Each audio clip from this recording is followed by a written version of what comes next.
What's up, my fellow comic book readers?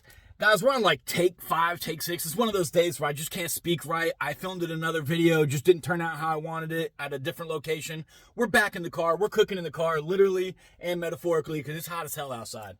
But guys, Transformers, I read issues 13 through 19 today.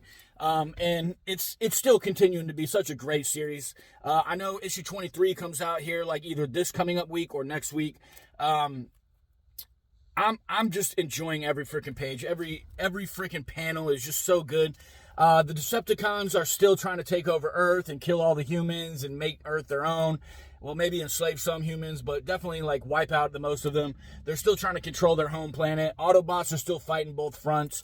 The good news for the first 18 issues was Soundwave and Starscream were battling each other, so the Decepticons were kind of like torn between two worlds, and that allowed the Autobots to kind of like, you know, repel them back and fight and have an advantage to a degree, maybe, you know, even though they're outnumbered. But they were able to win some fights.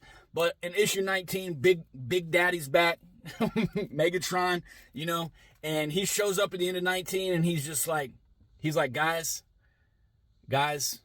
relax. I'm home. We're gonna start doing this again, which is horrible news for Autobots and the humans that run Earth. But some cool stuff that's been happening. Cliffhanger, I can't remember his name, but he took some people back from his planet and he put them into this machine, the Spark Creator or whatever, and it took like 3 or 4 of his fallen comrades and made a new one that is like a warrior, you know, ready to go, ready to kill.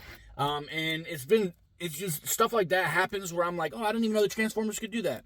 I will say, and I said this in my first review when I read the first volume and the second volume. This is the third volume plus an issue.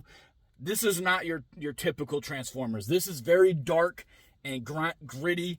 They refer to humans as squishies because they literally, and it shows them picking the humans up and squishing them and popping them. But it's been fantastic. I definitely recommend it. But even if you're not going to read this, even if you're, you know, I heard that some people are going to be waiting for Robert Kirkman and Dan Moore to take over. If you're doing that, you know what I mean? Even if you're not going to read these first issues of Transformers, pick something up, read it, stimulate that mind. Have a great day.